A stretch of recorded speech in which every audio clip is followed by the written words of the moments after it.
Hi guys, so I'm in the basement, but I'm not in front of the drums, instead of in front of this, but whatever. We're just doing some rearranging down here, and hopefully I might be able to do like a little studio or something in the next couple weeks. But anyway, so I wanted to talk about current transit right now, which is really important to me.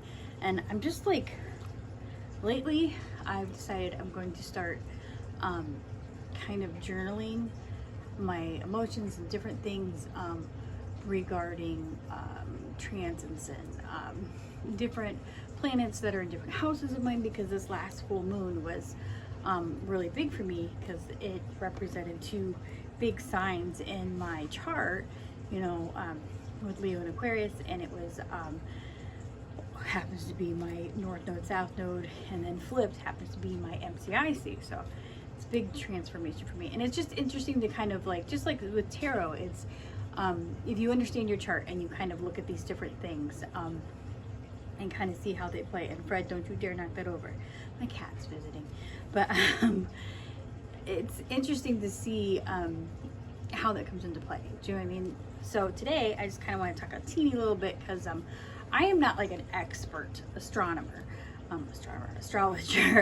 but I've always kind of been learning about it and fascinated about it, but I've never had any formal education. It's just like with a lot of things, it's, you know, if you start with your chart, that's the biggest thing. And I would say if you're interested in astrology, that's what I would do. Start with your chart and look up stuff, get astrology books. I have a really good astrology and tarot book that I can't remember the title, but it's a good one too. And you know, just kind of follow your chart. That's what they always tell you, is start with your chart. So I know some stuff, but like, you know, there's so much of a world that I really want to get into, and I'm thinking about doing like a course or something. I don't know, we'll see. But it depends on how much of an interest I want to put into it, because if you know me, I'll start with something and then I'll add something else. Anyways, so today, I just kind of, or tonight I should say, both the Sun and Mercury are in Pisces right now, which in Vedic astrology, my Sun and my Mercury is in Pisces, so it affects me quite a bit.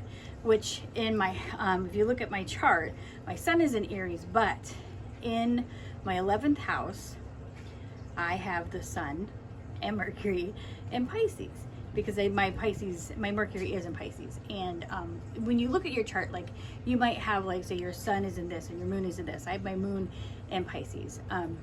But it seems to really affect a lot, because if you look at my Vedic astrology, it's a lot different than, not a lot different, but it's like those bigger aspects. But if you look at your houses and the different planets in there, that actually kind of tells you a lot. And the thing that I found out that was interesting is with 11th house astrology, if you look in Vedic astrology, there's something that I can't even pronounce because I'm not good at that, unfortunately. Like I said, I got my mom's vocabulary, I want to say vocabulary, pronunciation issues. But it's something where it's kind of like a good luck sign. That's if you have the Sun and Mercury, not necessarily in Pisces, but in your 11th house, if you have that conjunction in your 11th house, then it's supposed to be good luck. It's like good luck money wise. And I'm not like, you know, I'm one of those persons, yeah, I want to make more money, but it's mainly because I want to stay at home and do my own thing, right, and pursue my dreams. It's not because I want to be like selfish or whatever. Anyway, I shouldn't say that, because anybody, it's your life, right? But anyway, so I thought that was pretty fascinating, because mine are both in there. I looked at my husband's, and dude's got like 5 planets in his 11th house. But anyway, they're all like in Libra, so it's crazy.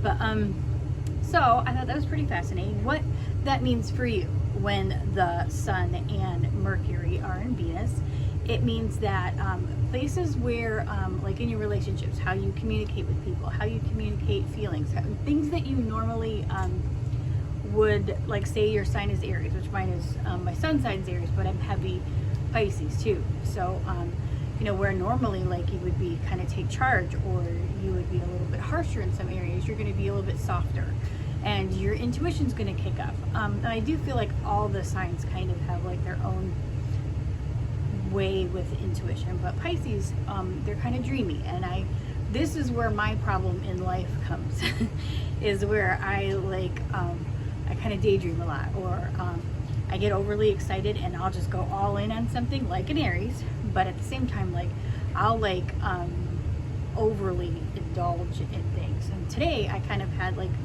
a moment where there was something I was really excited about, and it was something I wanted to learn, and I kind of almost forked over all this money to do something, and then it sounded like a good idea. I liked the person that was talking about it, and then it was I don't know, they said some things, they were all be yourself and da-da-da, it's about empowering and da-da-da, and then it was they were kind of being the opposite in a different way, not towards me specifically, but in some of the things that they were talking about. And it kind of and some of the things that they were talking about that I kind of ignored before, and then I was going to post about it, and then for something just clicked in my head, and I said, well, what if there are other people like me that see that and they kind of go down a rabbit hole and it's not really something that's good for them? And then I thought, well, why am I thinking that? Because why am I concerned about somebody else being like me and then it's not good for them? Then that means it's not good for me, right? Nothing against what that thing was, but it was kind of a realization. And that's one of the things that with my Pisces side I tend to do. And in relationships, you a lot of times you are that whole I don't want to say codependent, but you tend to be a codependent person regardless of the situation. So you kind of have to put yourself in check. And for me, that's been a big, huge change in my life, as I've really been finding myself again. And nothing against my husband. These are things that we both had in our life that we had to fix in order to be better. So now it's a good thing's 10 million times better. But so you're it's communication, but it's also your intuition is going to kind of heighten a little bit. But you kind of have to watch out for those dreamy moments where you kind of daydream and let your emotions kind of get over on you. So anyway, what I want to do is I'm all excited because I feel that's another big thing for me happening, just like the full moon in Leo in Aquarius, So for me, what I'm going to do is I'm going to start journaling. And so if you're interested in astrology, check out where your placements are if you're able to.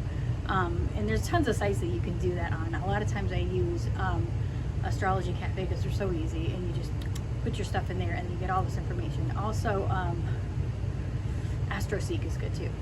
But those type of things. And then what you can do is, see in your house, and then look up different things. Where are things happening right now?